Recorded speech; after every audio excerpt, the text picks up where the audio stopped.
We're in the middle of the worst economic crisis in U.S. history. At least, up to this point, at least 40 million people have lost their jobs. And it's not just those 40 million people who are affected by them losing their jobs. It's also the millions of people who are depending on that income who are affected. So now there are millions of people who don't know how they're going to make necessary payments to their personal debt. People don't know how they're even going to put food on the table. But if you're thinking, hey man, at least they don't have to worry about losing their homes, you'd be wrong, because now there are a string of articles that have been coming out recently highlighting the fact that landlords across the country have begun to file for eviction in courts. The paperwork has already begun to evict thousands of people who have lost their jobs in the middle of a global pandemic on the very day that the executive orders in their respective states that their governors signed to suspend evictions temporarily expires. The first opportunity they get, they're coming to throw people out of their houses. The entire response to this economic crisis has been a damning indictment of our entire political system. But just this narrow issue of rent alone exposes the backwards priorities of the people in power, and it shows that they really do not care about their constituents. Because understand this, during regular times, during normal times of our historic wealth inequality in this country, being homeless is a traumatic, horrific situation for anybody to deal with. Not knowing where you're going to sleep, not knowing where you're going to be able to take a shower, the stress, the mental illness that comes along with all of it. All those things are bad enough alone. And now we are in the middle of an economic crisis brought about by a global pandemic. And the people who get put out on the street now might catch a deadly disease and die. So I'm afraid that this is going to lead to a mass eviction crisis in this country, where every day, similar to how we're seeing thousands of people dying of coronavirus every day, the death toll continues to pile up by the thousands every single day. I'm afraid we're going to see the same thing with evictions in this country, to where as soon as the evictions start, it's not going to stop. And it's going to keep piling up every day. It's going to be hundreds and then thousands and maybe even tens of thousands of evictions by the day. And this was a choice. Remember that this was a choice. 5 coronavirus relief bills in. Nothing but bailouts, multi-trillion-dollar bailouts for corporations, and crumbs and a couple $100s for the working class. This was a choice. And the fact that there are even stories like this being printed proves that there is no plan to actually deal with this unprecedented economic crisis from anybody in leadership, in congressional leadership, or at the White House. Because what have we been hearing from congressional leadership? What have we been hearing from Democratic leadership this entire time? Oh, don't worry, everybody. We may not have gotten all the things that are necessary to bail out the working class in this horrific time. But don't worry about it. Don't worry about it. Don't stress. Don't put any pressure on me. Like Nancy Pelosi told Jake Tapper when he was questioning her on her response to this coronavirus. Just relax. Just relax. Because you know what? The Democratic leadership, they got it all figured out. They have this elaborate plan that they've broken up into separate parts. So if you don't see what you like in this bill, it's definitely going to be in one of the bills coming up. Well, that's what they've been telling us. And 5 coronavirus relief bills later, 5 corporate bailouts later, and there is still nothing about rent freezes, about subsidizing the rent for all people in this country for the duration of this crisis. Nothing about that. There isn't a plan. There isn't a framework of an idea. There isn't even discussions being had about how to deal with this obvious catastrophe that we all knew was going to come eventually.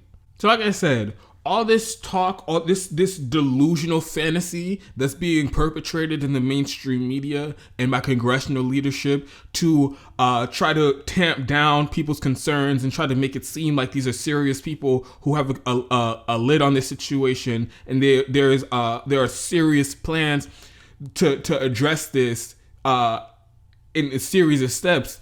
That is bullshit, because nobody.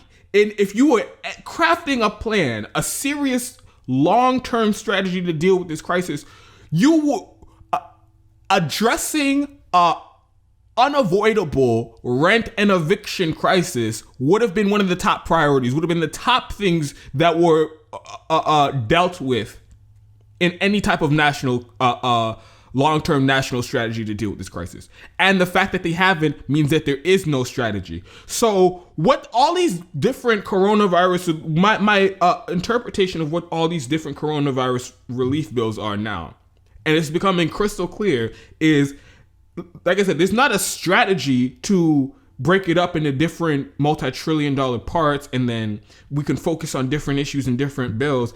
And no, that's not the strategy at all. What it appears to be is, anytime these multi-billion-dollar companies, anytime they're looking for money from the federal government, they call up the politicians who they have on payroll, like Nancy Pelosi, Chuck Schumer, Mitch McConnell, Donald Trump, and then they give them the order: you need to give us X amount of money, however much billions, trillions of dollars we want to prop up our corporations and to give ourselves bonuses.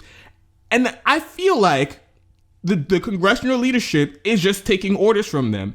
And the different things that we find in these coronavirus relief bills that just so happen to help regular people, whether it was the expansion of unemployment insurance or the one-time $1,200 monthly payment, these little crumbs, these scraps, these hundreds of dollars that they're giving to the working class that's supposed to last them for months, all of these things are just afterthoughts that they come up with and rationalizations that they come up with as to why they need to pass these multi-trillion dollars bailouts to corporations. Because, like I said, if anybody was seriously crafting a plan, a comprehensive, multi-step plan to help people get through this crisis, this rent eviction crisis that was unavoidable would have been top priority. So understand, Nancy Pelosi does not care about you. They don't care. Her, Mitch McConnell, Chuck Schumer, Donald Trump, they don't grasp, and they don't care to grasp the cataclysmic, apocalyptic scenario we're about to find ourselves in economically in this country.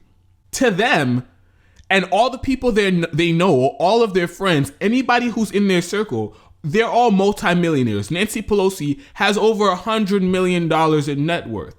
If any one of those people just were to stop working any day out of the blue, they could stop working for the rest of their lives, and they would live better than almost everybody else in the country and almost anybody else in the world. They have enough money, they have enough wealth, they have enough property, they have enough everything that they will be fine. They'll be financially secure till the end of time. So there is no urgency to act on this from them. And if you think that the Democrats wouldn't sit back and do nothing as millions of people get kicked out of their house, you must not have been paying attention to the very last time we had an economic crisis in this country.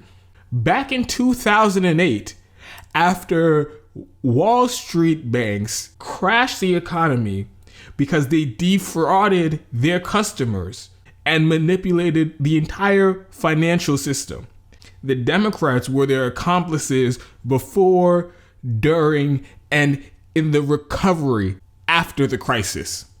The Democrats helped these Wall Street banks defraud their customers and ruin them financially. And when the crash was happening, instead of choosing to help the victims of the predatory financial institutions, instead of providing relief to the victims, they sided with the Wall Street bankers. They sided with these multi-million dollar, multi-billion dollar financial executives.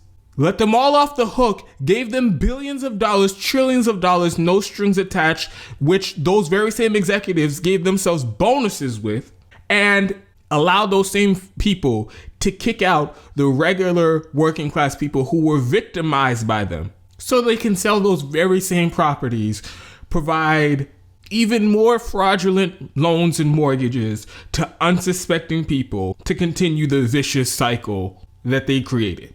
The Democrats helped them do that. Millions of people lost their homes because of this.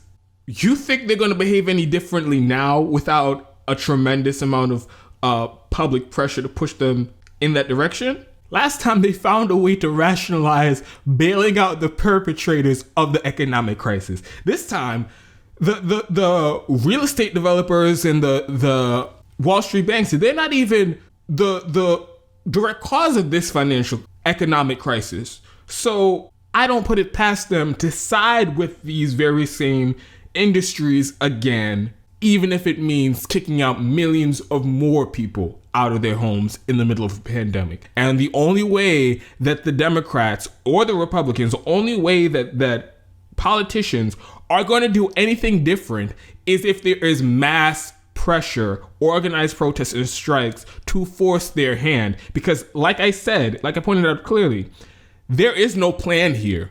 There isn't going to be, they don't plan on introducing rent freeze in the 6th or the 7th or the 8th or the 9th coronavirus relief package. If they get their way, they won't have any national rent freezes or rent subsidies. So this is a preview of things to come if things will change drastically.